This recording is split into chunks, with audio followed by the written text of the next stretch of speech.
everybody. Welcome to the Tarot Talk. I'm Rebecca Brown in the Parrot Encounters Network Tarot House. It's Monday night, and we're having a Cinco de Mayo celebration tarot style.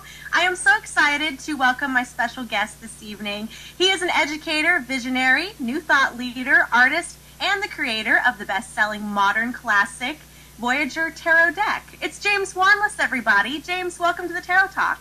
Hey, thanks, Rebecca. Thank you. Cinco de Mayo, yay!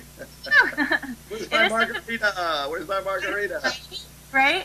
It's an honor to have you on the show. It's so great to see you. Thank you so much for coming on. And you know Tarot Tim is in the house with me. Hey, Tim. Hi, everybody. Tarot Tim, okay. Okay, yes.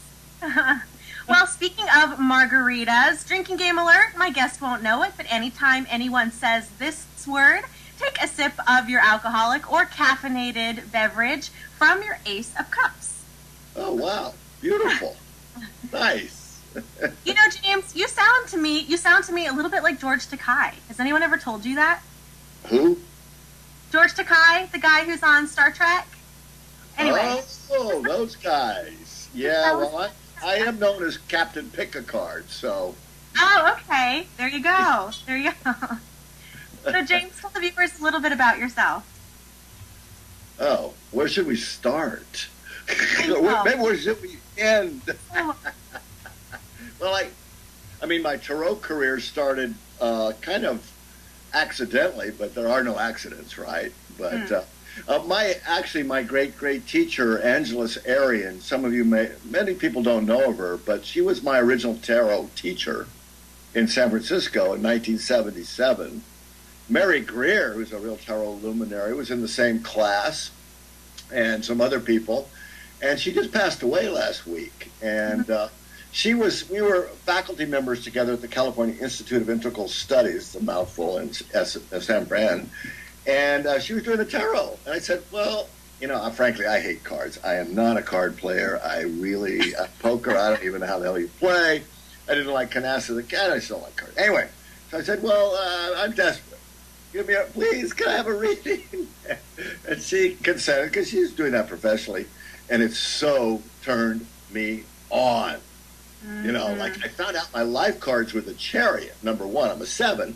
And like, whoa, yeah, I'm a traveler, I'm a charioteer, I'm a voyager, you know. And then she put that together with I'm a Taurus, which is the Hierophant card, typically. So here I was, the Hierophant teacher and the chariot traveler, so I became the traveling teacher. Perfect. I fulfilled the prophecy, basically. But I was hooked on the cards back then in 77. Long time ago. Yeah. Yeah, tarot has a way of getting under your skin that way. I was the same way. It was started out as purely curiosity for me, and then fast forward 10 years later, here I am, you know? So, yeah, that's great. So we definitely have to discuss your deck, the Voyager Tarot, available now pretty much everywhere at this point. It is a bestseller, and it really is a modern classic. I mean, I found that so many readers have this deck. And I think that really, it really speaks to everybody. And it was funny because between the two of us, Tarot Tim and I, we really have an extensive deck collection. And the Voyager Tarot is the one deck that I think, so far anyway, that he and I have found that we have in common, that we both have this deck. And it was just funny when I had told him that you were going to be on the show. He was like, oh, I have the Voyager, and I have the Voyager too. And it was pretty cool. So. You sure it's not the Voyeur Tarot? What? Oh, the Voyeur. No.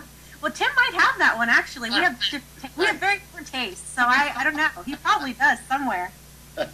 Well, you know, it is a great collector's item, tarot deck, so you guys know that. I mean, Tarot Tim, how many do you own, actually?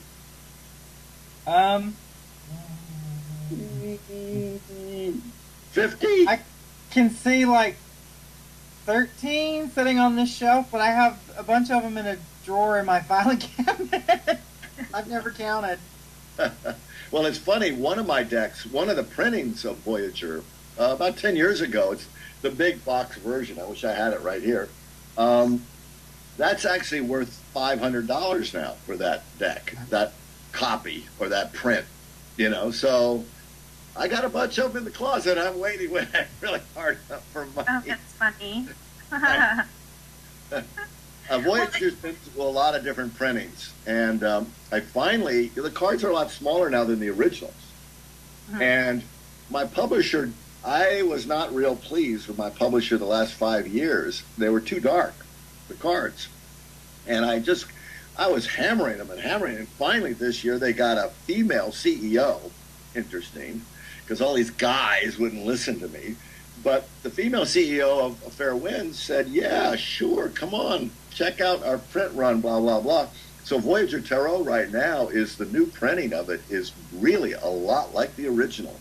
And this is the first time this has happened in years. So I'm like, wow, I'm celebrating.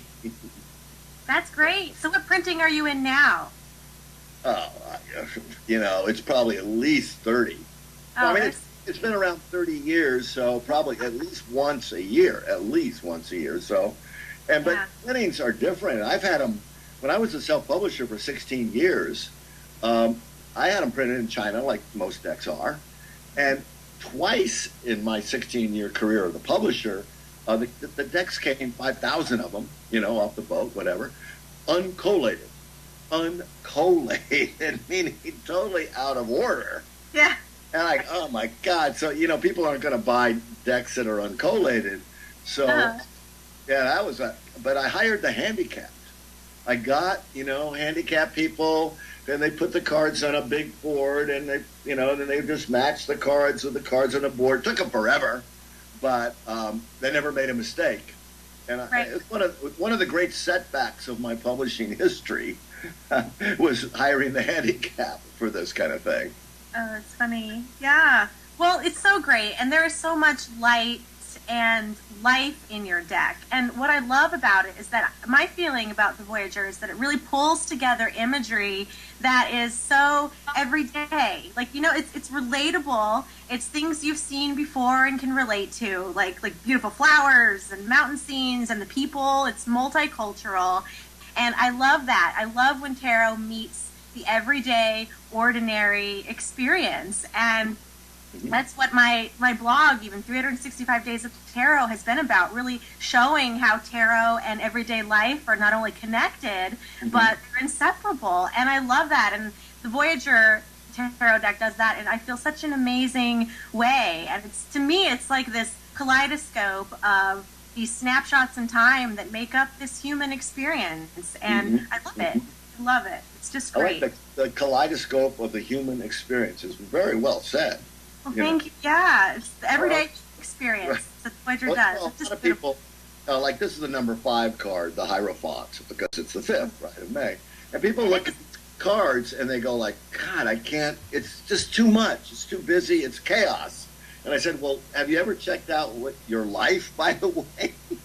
And have you gone outside and checked out the street and what's going on in town, in the cities? It looks a lot like this. It's a mix of people, ethnic, racial, cultural stuff. And that's what I wanted to do, is make Voyager very representative of our everyday experience. And it's beautiful. It's these little pieces just put together in this beautiful, I love it. I love it. It's pretty amazing. Yeah, and this was done pre-Photoshop, before Photoshop. You know, it's kind of like, wow.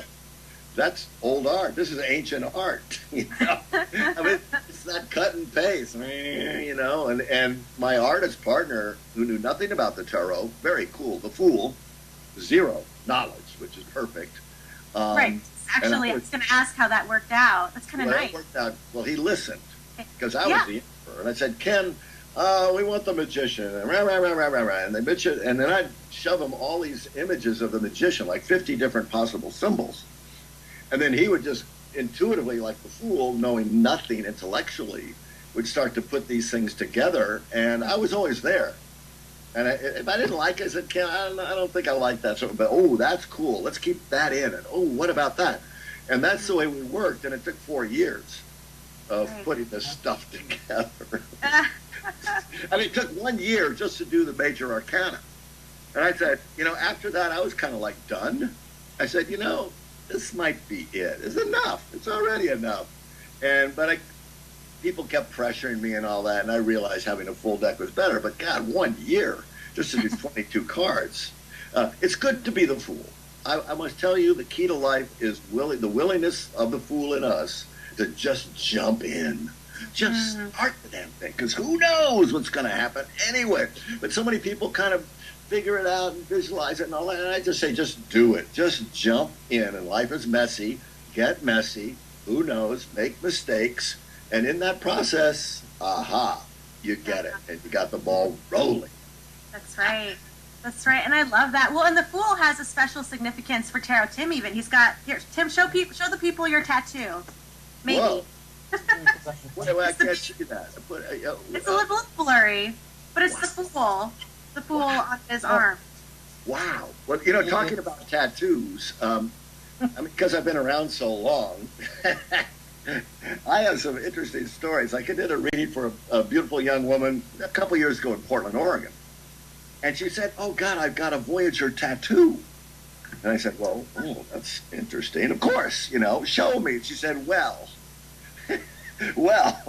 it's kind of on my butt, I was going to say, where is it?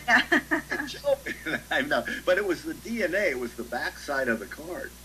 Oh. She got this tattooed on her lower back, so it wasn't really on her butt. But, I took pictures of it. I look kind of funny, probably.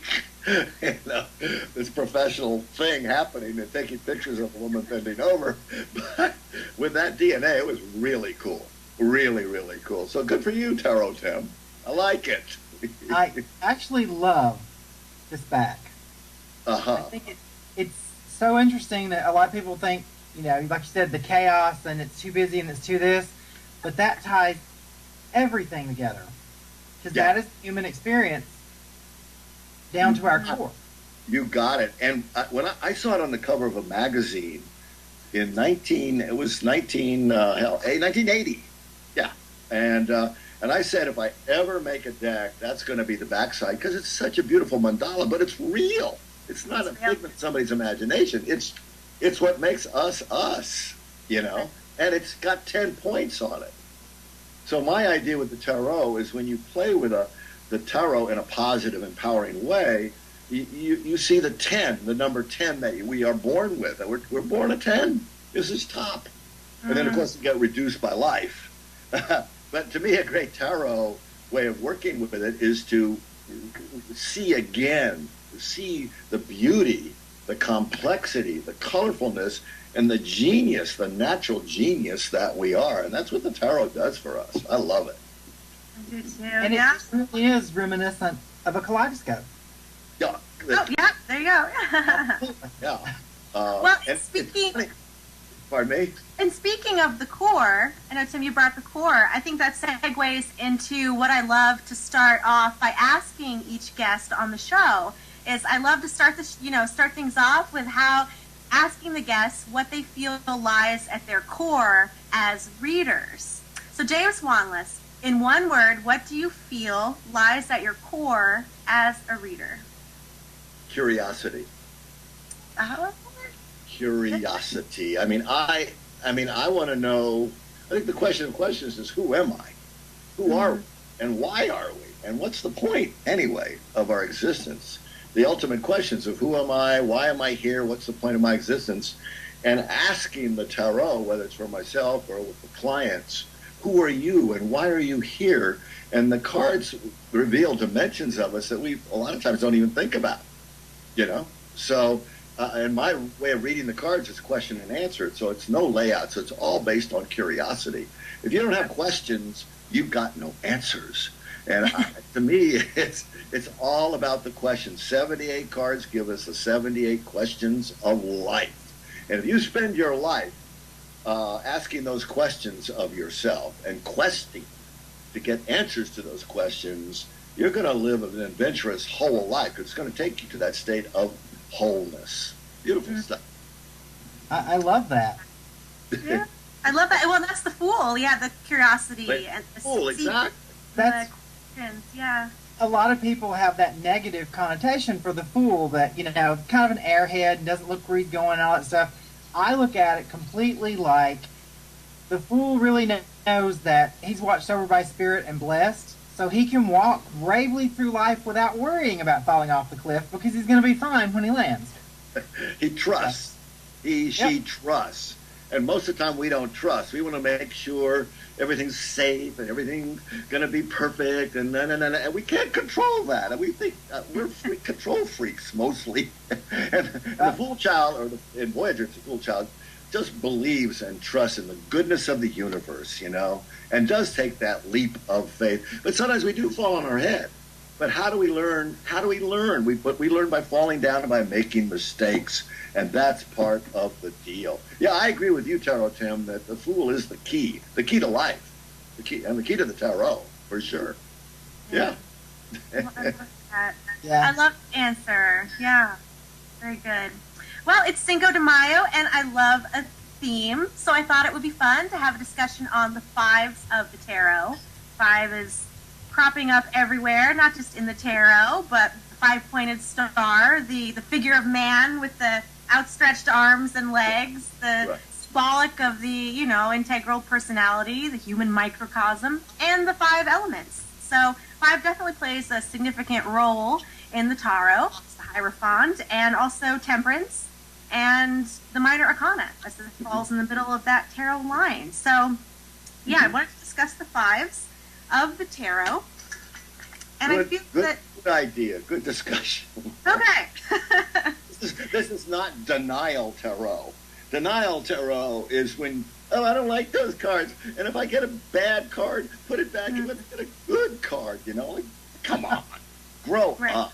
Get a life and learn through mistakes and setbacks and all those number fives that we love to get. Great. Yeah, so do you feel that the fives of the tarot, so what role do you feel the fives in the tarot play? Well, it's funny, when I got on the spiritual path way back in the early 70s in Nepal and India and those places, with the Tibetan Buddhists, they say there's 30 some odd levels of consciousness. Okay, fine. The human consciousness is fifth, number 5, from the lowest. From the lowest.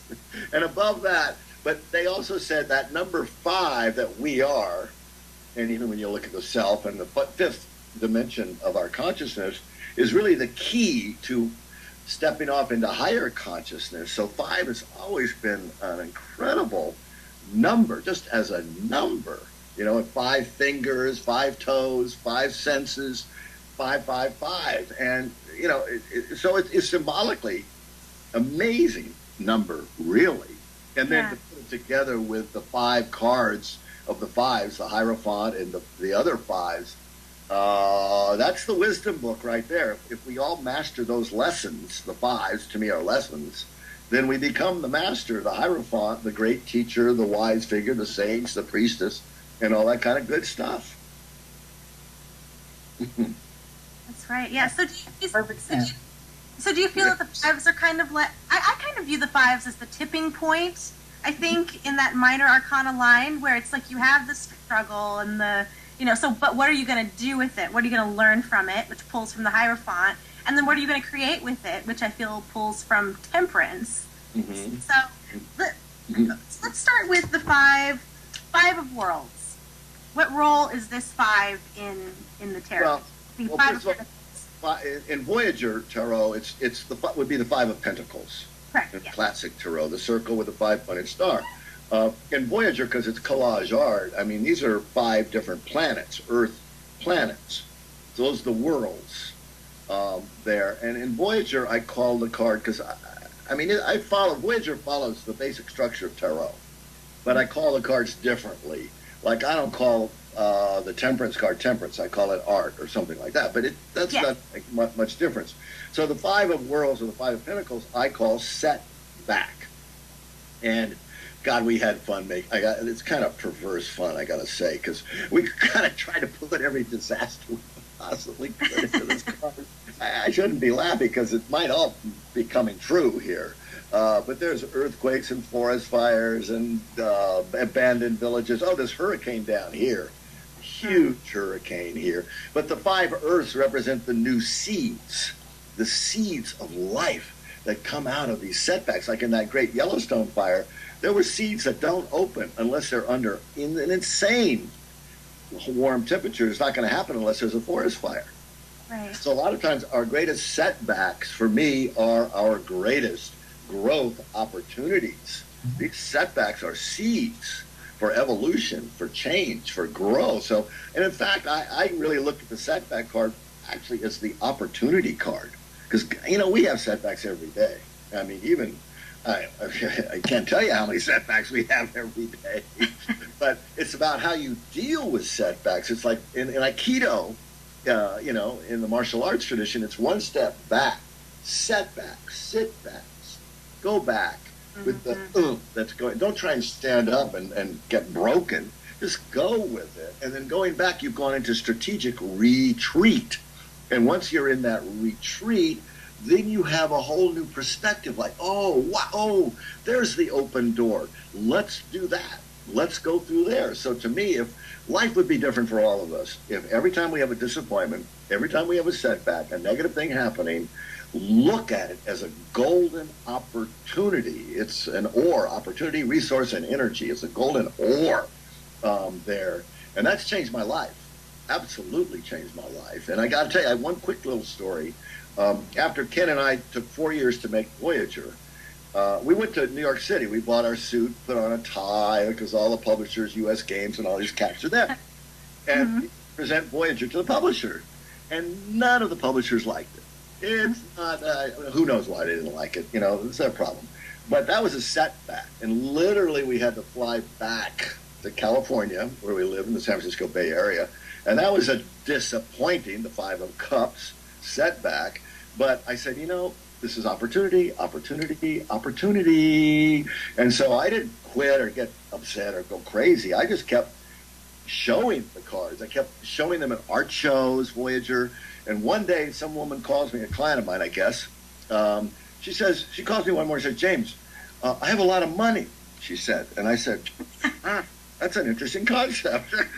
It says, I have a lot of money, and I'd like to invest in the printing of these cards, and can you do it? Ah. And so you met the Queen of Pentacles, the Queen of Pentacles. Yeah. The Empress, in a sense, came to my rescue. That's awesome. Yeah, but that was the best thing that ever happened. So the first 16 years of Voyager, I published them myself. Because if you give your baby away to a publisher, who knows what's going to happen. That's it. Right. Yeah. It's giving away your firstborn, sort of. Well, so, setback equals opportunity and victory, if you're willing to look. If you're willing. Well, and that persistence that you had mentioned, just that you kept at it and were not going to let it go, that's very Pentacles to me also, just the really digging in your heels. That's that Taurus, you know? The Taurus will endure anything. Yeah, anything. Steady as she goes, yeah. Well, and correct me if I'm wrong, but it was a setback. Wasn't it an illness that kind of led you to the Voyager, the creation of this deck in the first place? Yeah, wow, you've read some... was I reading that? Oh, I did my research. Yeah, I was reading that, yeah. So tell us about that. This is back when I was traveling. I mean, I quit my job as a professor of political science in the early 70s. I just quit. My intuitive voice said, go, get out of here. So I went to India, and immediately I got hepatitis. So talk about setback, and I wanted to go trekking in Nepal, the big mountains, and that's not going to happen. Talk about disappointment. Right. Talking about feeling negative, talking about feeling oppressed. Those are all words of my 5 number cards. And so it was because of hepatitis I got invited, or I said yes to going to a monastery and lying around and sitting around for a month doing the Buddha gold light meditations. And I got out of there in a month, and I was totally healed with no medication. And that totally changed my life. I was on the spiritual path, you know, and that eventually led me to the tarot. So again, setback equals opportunity. Absolutely. Clearly it does. I love that. Well, and disappointment also. I think this kind of segues into the other 5 of the tarot, the 5 of Cups, which I feel is heavy. It's like a heart-heavy card to me. Yeah, this is the 5 of Cups. It's got 5 broken cups in here. a rose of hope that's kind of wilted and it's muddy and but this card is very related to Buddhist psychology. I'm a real fan of a lot of Buddhist philosophy and way of looking at life, and in that monastery I learned that, because we meditated half the time there, on letting go of our emotional attachments to things and situations. And so when you have an adverse situation, the disappointment card is, the reason you're disappointed is because your ego, your social self, your ego self is attached to that outcome. And this card is saying, yes, you're devastated by it, but you've got to learn how to let go and let God and know there's a higher reason, a higher order, another path that's here. But it ain't easy to let go of the attachment that we have to the expectation. So this is a really great psychology lesson here, because when this card comes up saying, so what expectation am I hooked on, addicted to, or expectant of and attached to, and can I release that? Release, which is not easy, and a lot of times takes time, that's for sure. No, yeah, that release is not easy, and I feel, again, that would make, to me, that's what makes it kind of the tipping point in the middle of that tarot line. What are you going to do? What are you going to create with this? What are you going to learn from? Yeah, I love that. So how about the... Oh, go ahead. I was going to say, yeah, when something is broken, like 5 broken cups, like your life, something in your life has been busted, broken. Well, that's an opening. Because a lot of times our cups are perfect, but they become containers, they become jails, if you will. The same old, and you die out of these habit patterns that are status quo. But when there's a break, wow, then you can, and I know one of my greatest lessons, graphic things about cracks, and breaks being opportunities, is if you're in Hawaii and you go out on a lava field, there's nothing on a lava field. But when there's a crack in the lava, there's plants coming up through there. That's where life springs forth, when things break up, break down, and are broken. Hooray for disappointment! Hooray for the 5 of Cups! Yeah. We love it. Bring it on. Bring it on. I love that. So, okay, and then the 5 of Crystals. I know in your deck you have the Swords suit as crystals. We have the 5 of Crystals as negativity, which is very mental act. Nobody likes to get those 5 of Swords, do they? I mean, those swords are killers. Well, the mind is a healer as well as the slayer, But with Voyager, swords, I don't know, I didn't like those cards, frankly, I was like, oh my God, come on. So anyway, I got rid of the swords and turned it into crystals. So the 5 of Crystals is called negativity. It's the negative mind. And that I really got in the Tibetan Buddhist monastery, because all day long we would meditate on the negative mind and how we would criticize ourselves and put down ourselves and put down other people, and the inner critic is alive and well in our psyche. There's no doubt about it. But when this card comes up, it's kind of like saying, hey, wake up, wake up to the inner critic and say hi and goodbye, by the way, So I think most of the negative cards, I think, in tarot, don't you think, are mental? Are most of the negative lesson learning cards swords? I think they are. No, yeah. I absolutely think so. Yeah. Yeah. And so I don't mind these cards coming up, because it's the truth. We all got this inner character, this inner demon. And when I get that, I'm saying, okay, so what am I negative about it? When I see it, I boot them out. Just get them out. Of course, the inner critic will come back. I mean, it's not like we're pure and it's going to go away, but it's such a good reminder to remember, that we're not perfect and we have to grow, and we grow through these adversities, these negativities, these cracks, these setbacks, if you will. I do too. And I love the swords suit in general, because to me, I feel that so many times the sword suit has pointed the way. Like, for example, I see the swords as kind of the swords and the mental, the logic. I see that as kind of an antidote to the feeling, ego of the cups. Like, for example, the Seven of Cups, that kind of deep psychological stuff, like your stuff that you're stuck in. I see the Seven of Swords as kind of being the antidote to that, like that clarity and the logic and therapy even, like really working through that cup's murkiness. I think the swords cuts through it.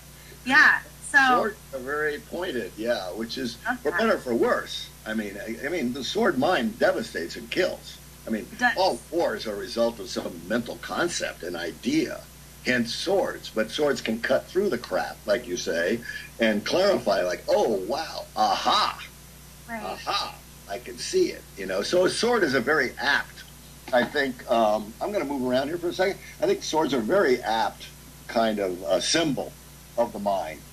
I just feel better a little bit with crystals, because, well, they're sharp too. I just think all of our technology is all based on crystals, you know. And so I'm looking for something here. Oh, I found it. I'm sorry, I'm moving around. No, you're all right. I like it. Okay. All right. I'm coming back. I'll be back. Okay, here we are. Yeah. Okay, there we go. I think that swords are very cutting, but the crystals, while they can also cut, oh yeah, they can also be used to direct the energy in well, much more precise fashion than the sword. Well, crystals are very sophisticated energies. I mean, crystals receive information and transmit information. And they're multifaceted. I know, I'm not going to be critical or anything like that, but I just think that swords are kind of, I understand they're terrific in terms of the symbol. I just think it's the 21st century. This is the 21st century. And then what my whole philosophy of any tool is keep it relevant by bringing it up to date without sacrificing the essence of it. So Voyager is definitely a tarot. Some people may not think that, but it's totally constructed on the tarot. I just put different clothes on people with it, you know, and instead of swords, they're carrying crystals, for example. But it's the same thing. Basically the same thing, you know, absolutely. But I'd say one thing about, like the negativity card is like, oh my God, no, the critic and I'm being negative and blah, blah, blah. But everything in life has a light side and a dark side. So every so-called negative card, in my opinion, has a tremendous positive quality to it. So negativity, to turn it around, would be the positive use of no. The positive use of no. Because when you're saying no in a positive way, you're really saying yes to something else. And so when I get that negativity card, I'm saying, like, okay, how am I using no? Am I using it in a negative way? Or can I use it, or it reminds me how to use it in a positive way? If you can't say no, if you don't have boundaries or whatever, and if you're not discerning, or, you know, then you're toast. You know, it's a great mental quality to say, no, that's not for me. No, I'm not going to go that way. It's wonderful to say yes, but sometimes you have to say no to say yes. Oh, absolutely. Well, yeah, and there's a lot of freedom in being able to say no. But I agree. I think there's even more freedom in being able to say yes. And so I love that. Yeah. Right. And not just to say yes, you're really also saying no to something else. I mean, no go hand in hand. You can't have one without the other. Absolutely. Yeah. Yeah, well, and I love the crystals for the sword suit because, like we said, the crystals are very, like, healing, and it's about information and the foundation of things. Like, yeah, the structure of a crystal is very, very much swords-like, sword suit, the logic and science, and, yeah. I was just working yesterday, and over the weekend I was doing consultations, readings in Scottsdale, Arizona. And, God, driving around, walking around that old town of Scottsdale, I mean, it's like rock heaven. I mean, talk about crystals. I mean, we're talking mamas. We're talking, there's even a church there called the Rock Church. You know, I'm personally a believer in the Church of Tarot, but, you know, but to see, I mean, that town was like, whoa. I mean, it kind of throbbed and vibrated with all those crystal stores. It was incredible, really incredible. I don't know why I bring that up, except they're powerful stuff. Really. It is. No, I love them. Yeah, I have them all over the house, and they're They're friends. Like, I love them. Yeah. Well, what I did with the Voyager crystal negativity card, you know, I had some dark crystals, I had some broken crystals, and then I had fool's gold. Fool's gold here. Like, wow, that looks so beautiful. What's that? You know, well, dude, that's not real. You know, which is symbolic of a lot of times our projections of what we want to see being the truth, and it's not. So a lot of times this brings up our delusions, and instead of sensing, you know, a lot of people are intuitives, but a lot of times our intuitions are projections of what we want to see, frankly. You know, so it's a real reminder. The tarot is a great reminder through the cards we get of trying to see the truth rather than seeing what we would like to see, which is a normally human, you know, thing to do. That's what you've got to, when you're doing the readings, that's my big issue, is making the client understand the reality of it. Of course, you know, down south we call it being Scarlett O'Hara. You're just not going to deal with it today, it's tomorrow. Not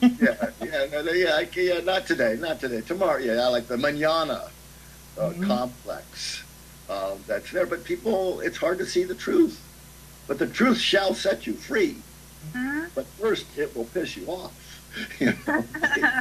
I think that sometimes we get so stuck in that comfort zone, we have to have a 5 show up and give us that spiritual 2x4, get us out of it and make us look at the other possibilities. I like that spiritual 2x4. That is a great and I call it 2x4 therapy. Don't you get it? Do you get it? Do you get it? We have to be hit over the head a lot of times before we get it. Yes, I can be really stubborn. I mean, I love the so-called negative cards. I mean, because they wake us up. They break us out of our comfort zone. And I always call it, most people die by comfort, death by comfort. Death in sofa with a clicker in their hand. You know? And the tarot is for people who want to grow, evolve, and change, and that all requires breaking things up and using breakups as opportunities that are there. So I love those. As a matter of fact, if a person's reading is so great, all the cards are fantastic, I'll say, okay, what could go wrong? What's the flag card? Give me the watch out card. And I mean, I do that probably in every reading. You know, and I don't care what kind of card it is, it's going to represent something to watch out for and pay attention to, because that is the truth. It is, and I find that the fives, the challenges of the fives in the tarot really test your mettle, test how serious are you, and really they're kind of handed down like the lessons from the Hierophant. Really, I feel to test your spirituality or to test your seriousness, your mettle. Speaking of the Hierophant, I know that's one of Tarot Tim's favorite cards. Which I say sarcastically. He has issues with the Hierophant. That's really the big 5 in the tarot. So we definitely have to talk about the Hierophant here. Right. Go ahead, Tarot Tim. Yeah. Tradition sometimes, you know, I've actually, my opinion of the Hierophant through different decks and stuff has been evolving. I look at it more, it's not the Pope, it's not the tradition stuff, it's the shaman for me. It's the person who tries to look in the other worlds and to bring it forward, but you know, every once in a while you get that kind of, in the reading, it's like the restrictive, like, this is, you know, you're bound by these traditions and you have to do it, and that's the best way to get me not to do something is to tell me I have to do it that way. So. Oh God, don't. Yeah, I mean, I think, like you say, it's the Pope. In really classic old tarot, the Pope. It's the patriarch, you know. And one of the 5 cards in Voyager is called oppression, and oppression is what Tarot Tim was just talking about. When somebody says, "Well, you have to be like this or do it that way," to me, that is old authority trying to impose their control upon you, and we're not. I don't think we like control, do we? No. But that to me is the downside of the Hierophant. The downside, and in Voyager I got the Buddha. It's a Buddha. Well, it's not the Pope, but it's a Buddha, which, you know, whatever. But it's a sage, let's say, and some people say it's the priest. But I like the shaman. I like what you're saying. But a lot of times it does represent the oppressiveness of institution, of institutional anything, institutional religion especially. But any kind of big institutions, we become the slave to this kind of structure, and then we are truly oppressed. And I think the tarot, the tool of the tarot is to free us. It's a liberation tool, Yes. Which, by the way, Cinco de Mayo, I always thought it was a liberation day for Mexico. So I Googled it just before I came on the show, Rebecca. And it's not. That's bogus. It's not a liberation day. They beat France in some war in the 5th of some whatever, but it's all about a Mexican Pride Day. So, God, all these years I'm thinking, oh yes, let's get free, and all that, which is a good thing, but not today. That's funny. So why did you decide to stick with the Hierophant for the Voyager rather than change this key? To another name, you mean? Like shaman or something? Like shaman or sage or, yeah. Yeah, or sage or something like that. Honestly, I was trying to be a little bit traditional. I mean, Voyager is so kind of untraditional in so many ways. And really, just look at the imagery. I tried to stay a little bit traditional. And honestly, if I had to do it again, I would have called a lot of cards differently, particularly in the major arcana. I would not have called the...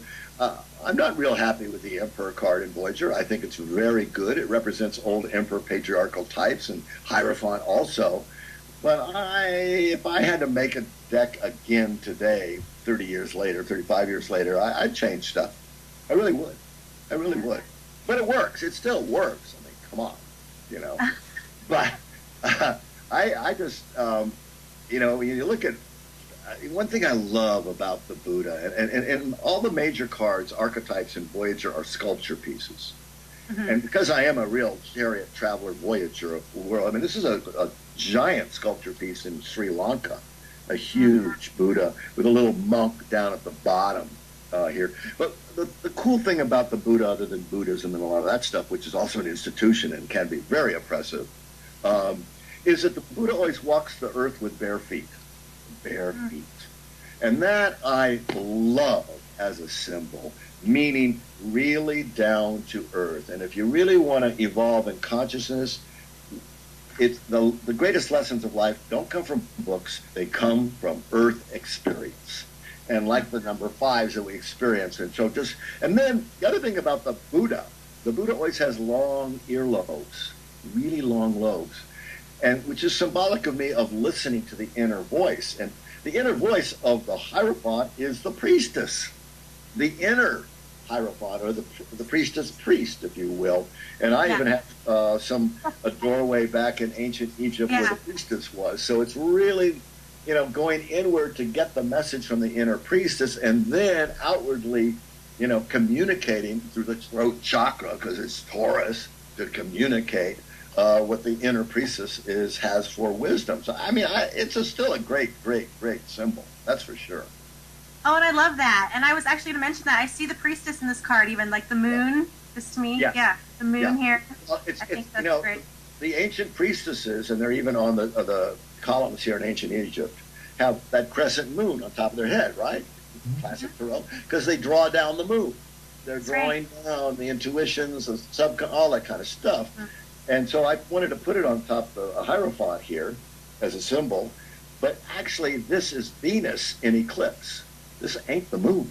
Oh, it's not the moon. Oh, I was seeing the crescent. It's Taurus, which is ruled by Venus. Okay. When I saw this Venus eclipse, I said, oh, this is so perfect. Let's stick this on top of the Buddha's head. It's so perfect for priestess, and it's so Venus and so moon-like. Wow. I mean, I just had the greatest fun. I'm a natural symbologist. I'm a natural symbolist. And I would see stuff going through thousands of magazines and just find, ooh, that is groovy. And, let's get that. And when I saw this elephant here, the elephant for the Hierophant. Elephant. Yeah, I love that. Who needs a bull in there? We got the bull elephant. So I really went crazy making Voyager. I think although I'm a Taurus, I think I've got 3 planets in Gemini. I think it's more of a Geminiacal tarot, actually. with a lot of possibilities in it. Right. I love that. Well, That's probably why I had to have it, them being a Gemini. Oh, you're a Gemini, Tarot Tim. Well, Yep. Gemini. I mean, Tim and I. Tim and Jim. I took my first tarot class, 20-something years ago. Yeah. And I don't care how long you've been doing something. Sometimes it's nice to go back to the beginning. So last year I took another tarot class, and the teacher brought in a bunch of decks, and one of the decks was yours. Uh-huh. And I'm like, oh, we have to go on Amazon and get that now. So 30 years later, you still have you still have people discovering this and learning from it, and that's got to be a wonderful thing for you. Well, it is. I got to tell you, it was Voyager was pretty revolutionary when it came out. It was the first person who ever took my reader's certification course. I'm really a teacher more than anything. As a black man, an African American, and a Presbyterian minister, which I thought was really freaky. But I asked Will, I said, who lives in Atlanta, and I asked Will, I said, why Voyager? He said, damn, it was the first deck I ever saw any black people in there. Because I have a lot of, like you say, multicultural, multi-ethnic stuff in there, and I just think that's more and more relevant today. I mean, look at America. Wow, what a place of diversity. That's for sure. Yeah. But there's so many new decks out there. You guys know. I mean, there seems like there's a new deck every week, and it's really cool. I mean, it's really artistically incredible. I mean, there is so much gorgeous. I mean, these cat decks, the fairy decks, and they're totally attractive and interesting. But me being a Taurus, I like something that's real for my daily life, that's going to work for me.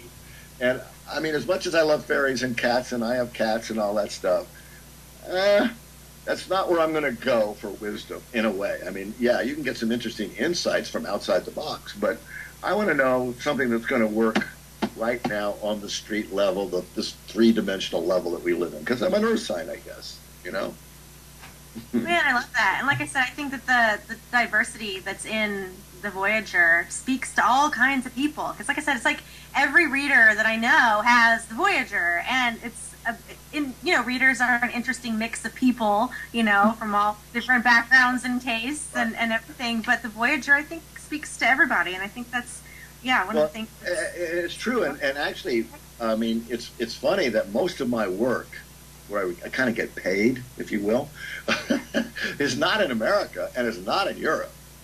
It's in Asia. I mean, a lot of my best work is in Japan, China, Taiwan, Hong Kong. They love this stuff, and I started counting up the number of Asian symbols I have in Voyager and Japanese symbols and all that, and there's a ton of them in here, a ton.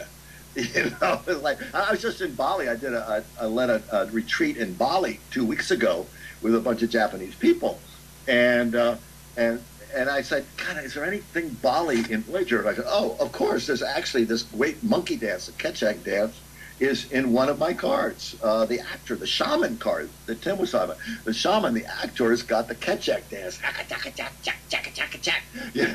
it's in there in the corner of the card. I mean, if you go to Voyager, you're going to find everything but the kitchen sink, probably. Maybe I'm just not a cook or a cleaner up or kitchen sink person. I don't know. No, I love that. Yeah, well, and I think that for me with the Voyager, also, I think some of the imagery is very Guatemalan to me. Like it feels like that culture. And I was born in Guatemala, and and finding something like that in a deck for me is very rare. I think I've seen it in your deck, and then also in Doreen Virtue's Saints and Angels deck. She's got the Holly bird on her shoulder for one of the cards, which I think is beautiful. So that's connected with that, and I think that's also, like I said, it speaks to everybody. There's something for everybody in this deck, and I think that's why it's so that was the point of it. I mean, even like the Hermit card here in Voyager, it's a Mayan sage. It's Mayan. Yes. I mean, I spent almost a year in Guatemala, actually. I had a great shaman teacher in Guatemala, Hector the Stone Man. It's a manuscript I have, and I've never published it. But I was so turned on by that kind of shamanistic approach to spirituality, the caves and the candles and all that kind of stuff. And actually, I'm looking for the integrity card here. In Voyager, it's got a Guatemalan woman coming out of a temple. So yeah, you actually saw that stuff. That's noticing. Yeah. The tarot is worldwide. It's a global planetary map of consciousness. Yes. And for be a true map of consciousness in the 21st century, it should represent the multi-level dimensions of ourselves and the world that we inhabit. Absolutely, yeah. The everyday human experience, the universal language. I see tarot as a language, and it is a language. It is a language. Universal language, and I love it. I love it. So, James, do you have any advice for readers, new and old, wherever they are on their kind of tarot path, the Fool's journey? Do you have any advice for them or words for them? Do it. Do it. I mean, and do it with the idea that, which is what I really kind of evolved into with readings. It's more of a conversation. I call it conversational tarot. Cards are great reference points for engaging and interacting. And a reader does not have to be all-knowing. God, no way. But basically have curiosity. Like, I want to know about you. So who are you? So pick a card. And, oh, wow, this card suggests that. But now, how do you feel about it? So to me, I love that interactivity. And, there's a lot of people these days who know a lot. They're pretty hip and pretty wise.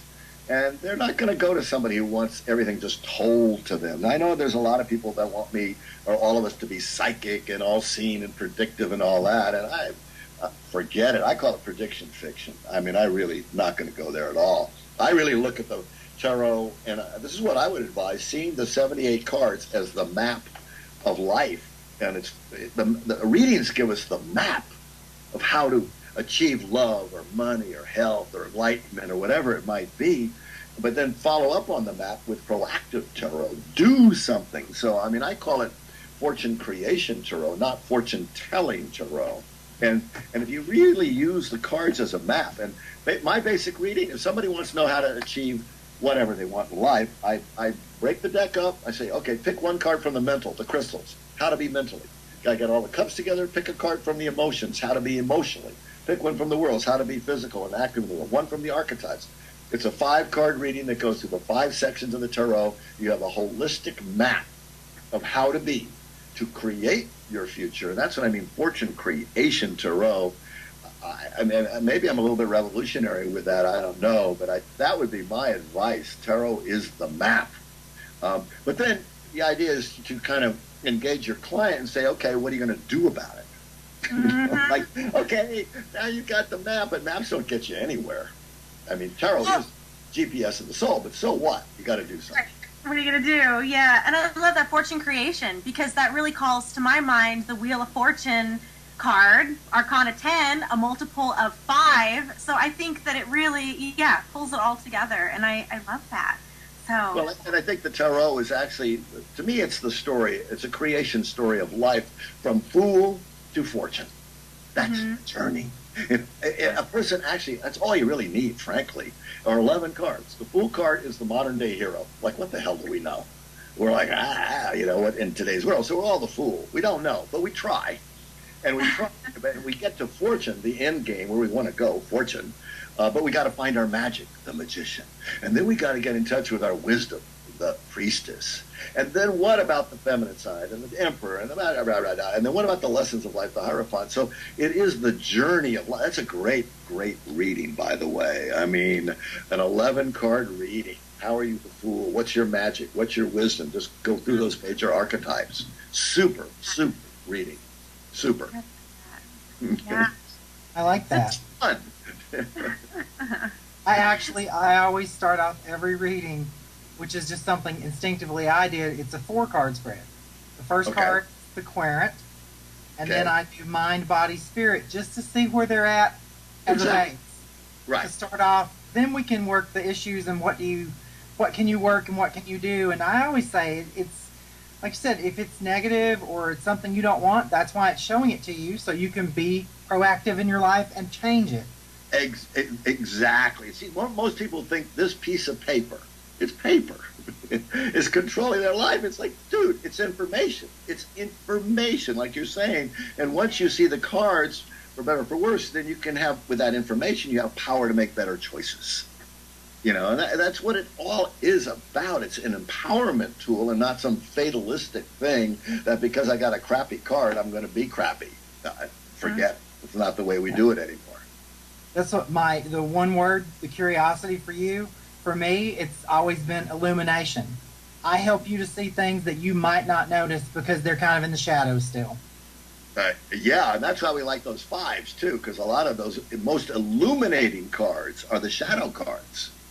Right. Those fives, those ones we don't want to see. But that's where we're illuminated. Absolutely. God. Oh, absolutely. Hey, did you ever see, you know, there used to be these little angel cards, the little ones, you know, they're a little bit like Baby Voyager deck, this little deck I call, you know, the Baby Complete Deck, Voyager. I got to send you each one of these, you know, but email me your snail mail address and I'll send you a Baby Voyager deck. I love these things. But there used to be a little angel deck. And then, which they might still be around, I don't know, I haven't seen them, but then there came a demon deck. This is really cute as hell. There were these little demons, you know, but it was always the less, they're like fives. All of them were fives. And I just think that is so cool to pick an angel card and a demon card and really see the night and the day about life. And that is illuminating. Good word, Tarot Tim. Illuminating. Yes. You know, I sit on a ball here. I don't have chairs, so you know, don't think I'm nuts, but I am nuts because I like to breathe and I like to move and I like to express and stay young, stay alive, stay fresh, stay green. Which is my other deck, by the way. This the green cards, the sustainability deck. That's another deal. Awesome. Yes, thanks. Oh, that wand's energy. The wand's energy, the fool energy. I love it. Yeah. So, James, what's next for you? Well, I really love all my green wisdom materials. I mean, this green deck called Sustain Yourself cards, it's nature cards, 101. Took me 20 years to make. I have my energy path, my doability path, which is sustainable life, the new success, and then my mythic mentor, my coach is Green Man, and I have a book called Adventures with Greenie Man. So I'm really trying to take that out into the world, you know, all this nature wisdom here. And then I'm working on a new book called The Fortune Formula, the 10 Golden Rules of Manifestation in a Revolutionary World. Ooh, that's tough. Yeah, that's exciting. That's fun. It's all fun. Why not? And tonight I go to, I do the red-eye flight to Boston because I'm working tomorrow night in Maine. I'm actually doing a Voyager certification thing in Maine. So, you know, I'm on it. I mean, you know, I love this stuff, and you gotta be. I love being busy. Just love being busy. So all these years later, you've never had the urge to do another deck, or is this it for you? Is the Voyager it for you? Oh, for tarot, yeah. Although, if somebody gave me enough money, I would do. I've also thought about doing a Voyager 2 deck. Yeah. Which would be based upon the gold record that's in the Voyager spacecraft. The Voyager 2 that took all the pictures of our solar system is now beyond our solar system. It has the gold record in there with a bunch of symbols about who we are as Earth people, if any aliens or un-Earth people find this gold record on this Voyager. And I thought, God, it'd be fun to make a new deck based upon the gold record that's in the Voyager spacecraft. But then I also thought a digital tarot, Digiro, which would be taking all the Voyager cards and breaking them up. If I found a graphic artist, I'd just take each little symbol becomes a card unto itself. I could have thousands of cards, and all flying around, you know, on the string, and boom, hit it, you know, like my Voyager app. an iPhone, like boom, the card comes up. But I would love to do that. I just got to get the right people to work with. You know how that goes. Yeah. Oh, I love it. Well, yes. Well, we will definitely stay updated of all your projects and books. And it was such a pleasure to have you on the show. Thank you so much. Well, thank you. I mean, it's been a blast. And my website's still under, whose website's not under construction, right? James M. There was some guy, James Wanless, up in Canada. I can't believe it. But JamesMWanless.com is where all my Voyager and all that kind of stuff can be found eventually. Thank you. And that's the way the viewers can get in touch with you is through your website, James M. Wanless. Yeah, James M. Wanless, WANLESS, JamesMWanless.com. That's the way to do it. Yeah. Yep. Okay.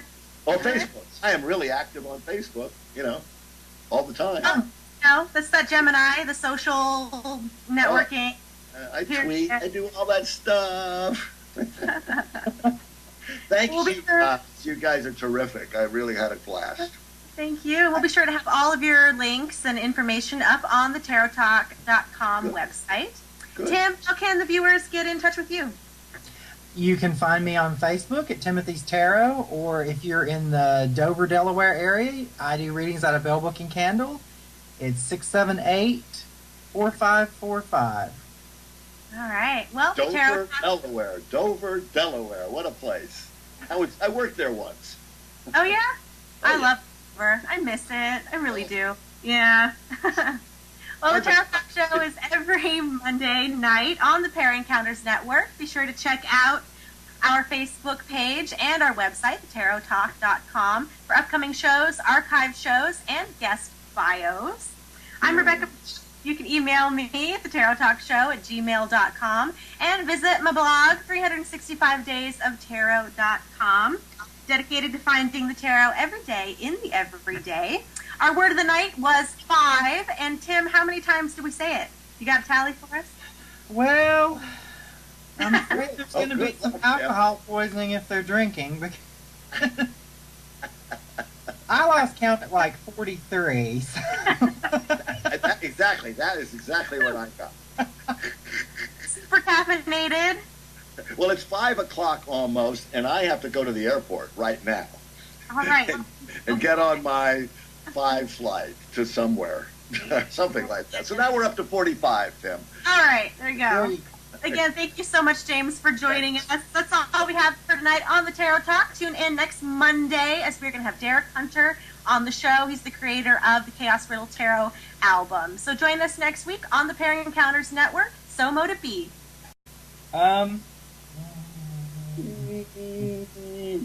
50? I can see like 13 sitting on this shelf, but I have a bunch of them in a drawer in my filing cabinet. I've never counted.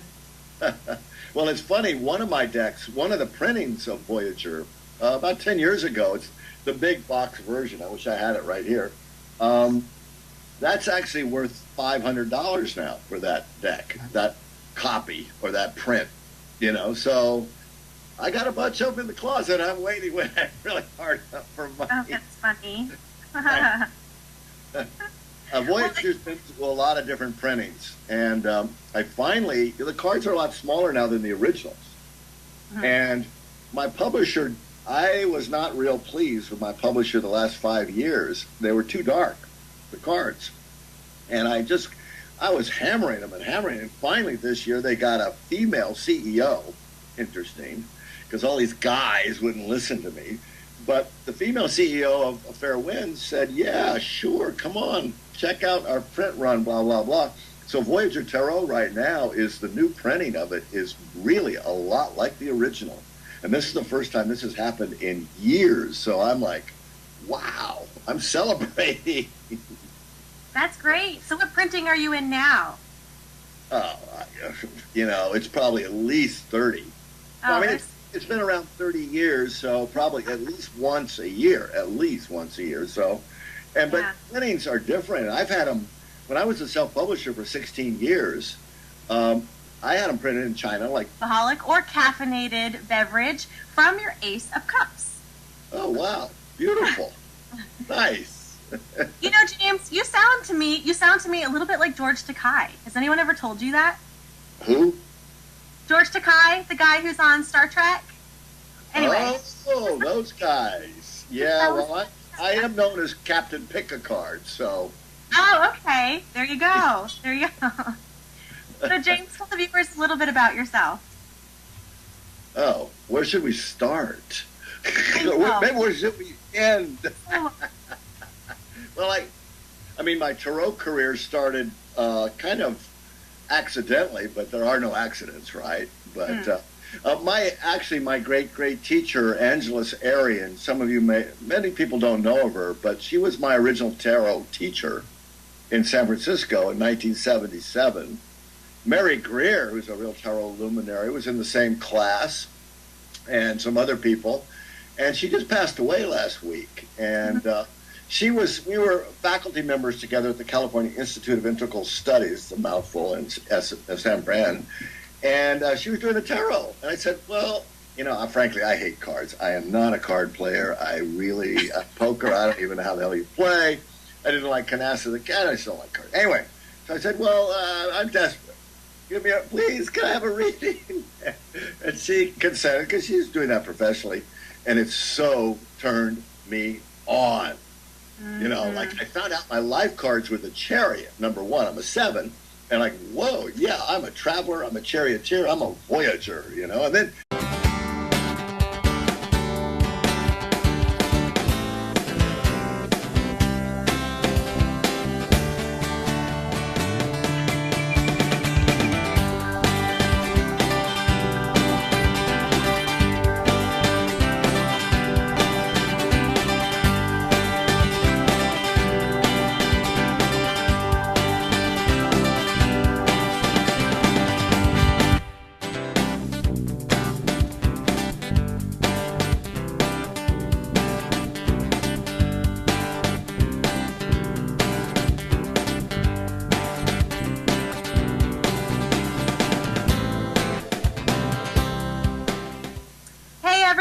welcome to the Tarot Talk. I'm Rebecca Brown in the Parrot Encounters Network Tarot House. It's Monday night and we're having a Cinco de Mayo celebration tarot style.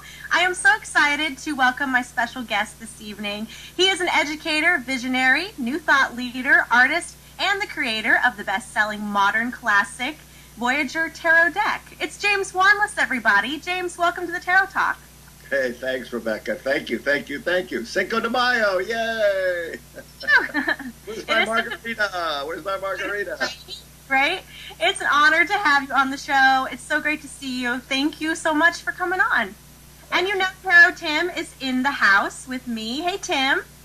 Hi, everybody. Tarot Tim. Okay. Okay. Yes. Well, speaking of margaritas, drinking game alert, my guest won't know it, but anytime anyone says this word, take a sip of your alcohol. And then she put that together with I'm a Taurus, which is the Hierophant card, typically. So here I was, the Hierophant teacher and the Chariot traveler, so I became the traveling teacher. Perfect. I fulfilled the prophecy, basically, but I was hooked on the cards back then in 77. Long time ago. Yeah. Yeah, tarot has a way of getting under your skin that way. I was the same way. It was started out as purely curiosity for me, and then fast forward 10 years later, here I am, you know? So, yeah, that's great. So we definitely have to discuss your deck, the Voyager Tarot, available now pretty much everywhere at this point. It is a bestseller, and it really is a modern classic. I mean, I found that so many readers have this deck, and I think that really, it really speaks to everybody. And it was funny because between the two of us, Tarot Tim and I, we really have an extensive deck collection, and the Voyager Tarot is the one deck that I think, so far anyway, that he and I have found that we have in common, that we both have this deck. And it was just funny when I had told him that you were going to be on the show, he was like, oh, I have the Voyager, and I have the Voyager too, and it was pretty cool. So, you sure it's not the Voyeur Tarot? The what? Oh, the Voyager. No. Well, Tim might have that one, actually. We have very different tastes, so I don't know. He probably does somewhere. Well, you know, it is a great collector's item, tarot decks. You guys know that. I mean, how many, Tarot Tim, how many do you own, actually? Most decks are. And twice in my 16-year career as a publisher, the decks came, 5,000 of them, you know, off the boat, whatever, uncollated. Uncollated, meaning totally out of order. Yeah. And like, oh my God. So, you know, people aren't going to buy decks that are uncollated. So, yeah, that was but I hired the handicapped. I got, you know, handicapped people, and they put the cards on a big board, and they, you know, then they just matched the cards with the cards on the board. It took them forever, but they never made a mistake. And it's one of the great setbacks of my publishing history was hiring the handicap for this kind of thing. Oh, it's funny. Yeah. Well, it's so great, and there is so much light and life in your deck. And what I love about it is that my feeling about the Voyager is that it really pulls together imagery that is so everyday. Like, you know, it's relatable. It's things you've seen before and can relate to, like beautiful flowers and mountain scenes and the people. It's multicultural. And I love that. I love when tarot meets the everyday, ordinary experience. And that's what my blog, even 365 Days of Tarot, has been about, really showing how tarot and everyday life are not only connected, but they're inseparable. And I love that. And the Voyager tarot deck does that, and I feel such an amazing way. And to me, it's like this kaleidoscope of these snapshots in time that make up this human experience. And I love it. I love it. It's just great. I like the kaleidoscope of the human experience. Is very well said.